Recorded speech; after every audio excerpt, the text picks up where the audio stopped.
कि वाह कितना प्यारा व्यू है ना, कितना अच्छा लग रहा है। मुझे तो बहुत पसंद है ऐसी जगह पे जाना, घूमना। जय श्री राम आप सभी को। आज मैं आई हूँ बौद्ध मठ, और बौद्ध मठ से आप समझ गए होंगे मैं किन की बात कर रही हूँ। ये देखिए आप, कितना प्यारा व्यू है ना इधर का। मैं गौतम बुद्ध की बात कर रही हूँ, आप सबको पता होगा, तो मैं आपको छोटी सी जानकारी इनके बारे में दे देती हूँ। इनका नाम गौतम बुद्ध नहीं, सिद्धार्थ हुआ करता था। और इनका जो जन्म हुआ था वो नेपाल के वर्तमान में नेपाल में है, वो लुम्बिनी में हुआ था। तो इनका बचपन का नाम सिद्धार्थ था, क्योंकि बचपन का नाम और वास्तविक नाम भी आप कह सकते हैं। जब ज्ञान की प्राप्ति हो गई इनको, तो इनका नाम चेंज हुआ, गौतम बुद्ध कहा जाने लगा इनको। और इनको भगवान बुद्ध भी कहते हैं। और भगवान बुद्ध कहने में कोई अतिशयोक्ति नहीं होगी, वाकई भगवान ही थे ये। तो आज मैं आपको वहीं लेके आई हूँ, और काफ़ी अच्छा है अंदर, काफ़ी पीसफुल प्लेस है। आइए चलते हैं। तो इनका विवाह हो चुका था, और इनकी पत्नी का नाम यशोधरा, और इनका एक बेटा था राहुल। जैसा आप सबको पता है, सोते हुए बच्चे और अपनी पत्नी को छोड़ के चले गए थे, ऐसा बताया गया है, कहीं हमने सुना था। अब उसमें कितनी सच्चाई है तो किसी को नहीं पता होगी। देखिए ये जो आपको सामने लोग दिख रहे हैं ना, तो ये इनकी मैंने पूछा था, तो इनकी एनिवर्सरी थी, और ये बौद्ध धर्म से बिलोंग करते हैं। तो इनके यहाँ जब भी कुछ ऐसा होता है तो ये लोग आते हैं यहाँ पे, आशीर्वाद लेते हैं और कुछ मेडिटेट करते हैं। तो इनका अपना तरीका है सेलिब्रेट करने का। देखिए काफ़ी बड़ा एरिया है, और यहाँ पे जब खाली जगह देख रहे हैं ना, तो ये एक्चुअली शरद पूर्णिमा में काफ़ी ज़्यादा भीड़ होती है यहाँ पे। कहा जाता है कि ये शरद पूर्णिमा काफ़ी ज़्यादा पवित्र पर्व है बौद्ध धर्म के लिए, क्योंकि इसी दिन भगवान बुद्ध को का जन्म हुआ था, उनकी मृत्यु हुई थी और उनको ज्ञान की प्राप्ति हुई थी। तो ऐसा कहते हैं, इसलिए शरद पूर्णिमा में काफ़ी ज़्यादा भीड़ होती है, काफ़ी ज़्यादा लोग आते हैं। इनके घर छोड़ने की जो घटना थी उसको महाविनिष्क्रमण कहा जाता है। और ये बोध गया, जो कि आज का विहार है, वहाँ पे इनको ज्ञान की प्राप्ति हुई थी। देखिए यहाँ पे छोटी सी मूर्ति है भगवान बुद्ध की। तो ये देखिए, बुद्ध का वास्तविक मतलब होता है जागृत व्यक्ति। कोई व्यक्ति जागृत अवस्था में है उसको बुद्ध कहते हैं, बुद्ध कहा जाता है। ये देखिए काफ़ी अच्छा है यहाँ पे। और मैं जब आई तो यहाँ पे कुछ बौद्ध भिक्षु भी थे। आइए चलते हैं, उनसे बात करते हैं।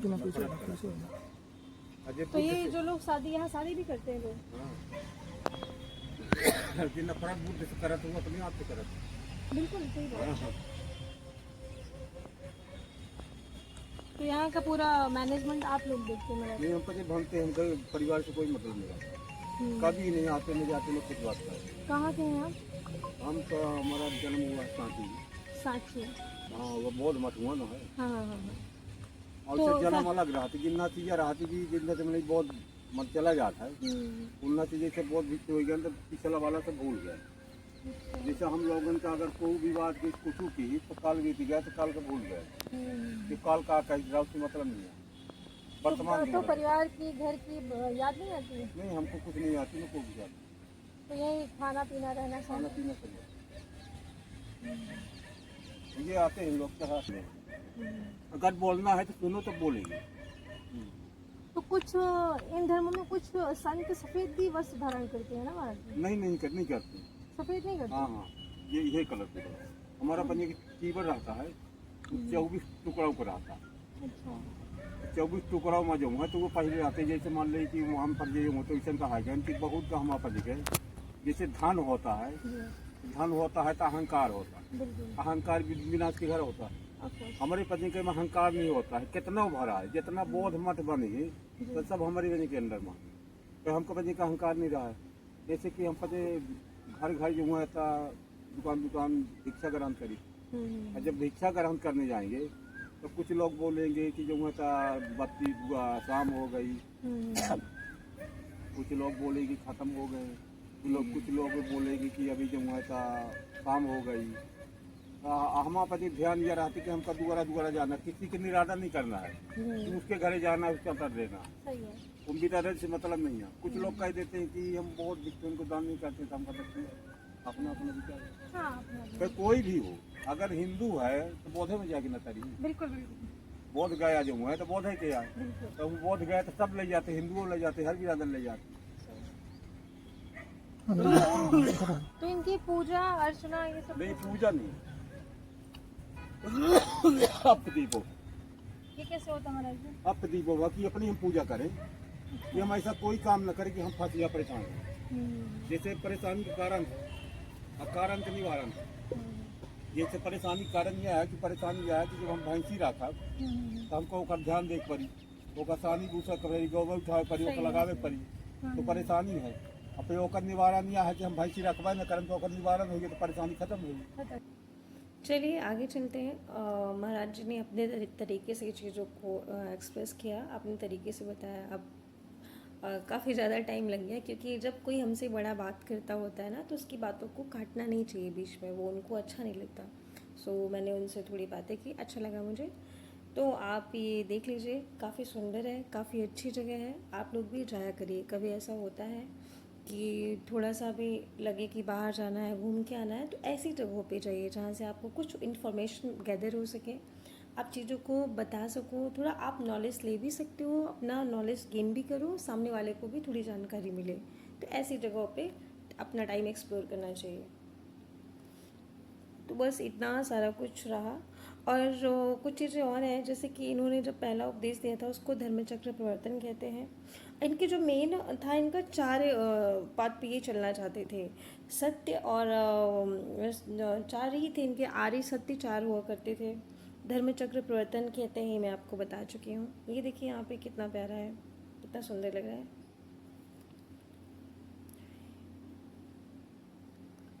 अहिंसा, करुणा, सत्य और मतलब कि बहुत ज़्यादा ऊपर का नहीं सोचना है, बहुत ज़्यादा नीचे का नहीं सोचना है, ऐसा। ये देखिए यहाँ पे काफ़ी एरिया खाली है। जैसे मैंने आपको बताया कि यहाँ पे काफ़ी लोग आते हैं, कलेक्ट होते हैं शरद पूर्णिमा के दिन, क्योंकि शरद पूर्णिमा को एक त्यौहार की तरह सेलिब्रेट किया जाता है बौद्ध धर्म में। और दुनिया में 152 कंट्रीज़ हैं जिन्होंने बौद्ध धर्म को एक्सेप्ट करा है। हमारे इंडिया में हालांकि पॉपुलेशन कम है, बट जितनी भी है परफेक्ट है, मतलब लोग मानते हैं आज भी। और सिर्फ बौद्ध धर्म के लोग नहीं मानते, हर धर्म के लोग इनको बहुत प्यार करते हैं। भगवान बुद्ध तो भगवान ही है। तो ये काफ़ी अच्छी जगह मुझे लगी, काफ़ी मुझे बहुत अच्छा लगता है ऐसी जगह पर जाना। और आपने सुना होगा विपासना सेंटर के बारे में। तो विपासना जो वर्ड है ना, ये इन्हीं की देन है, गौतम बुद्ध की ही देन है। विपासना मतलब होता है मेडिटेशन सेंटर। आप वहाँ पे जाके अपनी टॉक्सिसिटी आप निकालना चाहते हो, आप फ्री होना चाहते हो, जो मन में चीज़ें चल रही है उससे आप हटना चाहते हो, तो इसके लिए विपासना सेंटर है। हम वैसे नॉर्मली आमतौर पे हम घर पे भी मेडिटेशन कर लेते हैं, बट विपासना का एक होता है ना कि आप किसी चीज़ को कॉन्टिन्यूटी के साथ कर रहे हो और विदाउट मतलब कि कह सकते हैं कि कोई डिस्टर्बेंस नहीं है, कोई डिस्ट्रैक्शन नहीं है, आप सिर्फ आप मेडिटेशन ही कर रहे हो, तो जाना चाहिए। और मेडिटेशन ही विपासना है, और ख़ुद को समझना है तो गौतम बुद्ध को आप समझिए। देखिए उसके जस्ट पीछे यहाँ पे एक पार्क एरिया बनाया गया है कि जैसे कोई आता है तो वहाँ पे आप अपना कर सकते हो, यहाँ पे आके आप मेडिटेशन कर सकते हो। यहाँ पे आप जिसको कहते हैं ध्यान केंद्रित करना, एकाग्रता पे लीन होना, और सिर्फ नेचर से खुद को कनेक्ट कर पाना, तो ये चीज़ मुझे काफ़ी अच्छी लगती है। तो इसलिए ये यहाँ पे बनाया गया है। वो जो आपको मैंने दिखाया जो मठ है उसके जस्ट पीछे ही ये पूरा एरिया बना हुआ है। इसको ऐसा बनाया भी गया है ना कि आप सिर्फ चीज़ें जो आवश्यक है वही कर सकते हो। साफ़ सफाई का ध्यान रखा गया है, बट कई जगहों पे लोग नहीं मानते। आप जानते हैं जो मना की गई चीज़ें होती हैं लोग वही अक्सर करते हैं। अब बाकी आप बाहर से कोई रैपर्स है कुछ लेके अंदर नहीं आ सकते हो, ये सब चीज़ें हैं। ये बच्चों का खेलने का थोड़ा सा यहाँ पे बनाया गया है, सिर्फ बच्चों का ही खेलने का बनता है, बड़ों का नहीं बनता। मैं मेरे लिए ढूंढ रही थी, मेरे लिए कुछ होगा। लास्ट में मुझे एक चीज़ दिखी जो आपको आगे दिखी रहेगी। ये पूरा है। चलिए तो आपको ले चलते हैं आगे। आइए चलते हैं। मेरी चीज़ मुझे मिल गई, आप लोग गैस कर सकते हो। झूला, एक्चुअली झूला मुझे बहुत पसंद है। तो मतलब जब भी मैं झूला देखती हूँ ना, तो ये मेरी जैसे नहीं, आप छोटे होते हो, बचपन की यादें ताज़ी हो जाती हैं, वो बहुत अच्छा लगता है। मुझे बहुत बड़े वाले झूले नहीं पसंद है, बट ये छोटे छोटे नॉर्मल अच्छे लगते हैं। मैं गई तो वो दीदी लोग झूल रही थी, चूँकि ये थोड़ा सा साइड से वो क्रेक हो गया था, तो ओवरलोड होने की वजह से टूट भी सकता था, इसलिए वो दीदी लोग उठ गई। और मैं सेंटर में बैठी थी, तो कुछ पकड़ने के लिए था भी नहीं, थोड़ी डर लग रही थी, बट फिर मज़ा आया, मस्त अच्छा लगा। किस किस को झूला झूलना पसंद है कमेंट बॉक्स में ज़रूर बताइएगा। मुझे सिर्फ नॉर्मल झूले पसंद है, झूले तो बहुत बड़े बड़े भी होते हैं, वो नहीं, मुझे बहुत डर लगती है उनसे, बट ये वाले चलते हैं, ये वाले अच्छे होते हैं। और जिनको हाइट से फियर हो उनको तो बिल्कुल नहीं झूलना चाहिए, फिर दिक्कत हो जाती है। अब झूलने का तो बहुत मन था, बट टाइम ज़्यादा हो गया था, तो इस वजह से थोड़ा सा ही मैं झूल पाई, मन तो और था। चलिए आगे चलते हैं। यहाँ पे थोड़ा सा एरिया भी बचा हुआ है, आप ये देख सकते हैं। ये सामने कैंटीन है, बाहर से आप कुछ ला नहीं सकते चूँकि, तो आप यहाँ से चीज़ें ले सकते हो। ये जो पानी आप देख रहे हैं ना, ये काफ़ी पॉल्यूटेड था, मतलब कि इसका कुछ छिट्टा अगर मुंह पे, फेस पे पड़ जाए ना, कहीं बॉडी पे कहीं, तो वो रैसेस हो जाएंगे या फिर आपको इन्फेक्शन भी हो सकता है, क्योंकि काफ़ी ज़्यादा गंदा पानी था। तो बाकी तो ठीक था, बट ये थोड़ा सा यहाँ पे मुझे अच्छा नहीं लगा, बट क्या ही करें अब, ठीक है। अच्छा है, तो वीडियो अच्छी लगती है तो लाइक, सब्सक्राइब और शेयर करना मत भूलिएगा। और बस थैंक यू सो मच। जय श्री राम।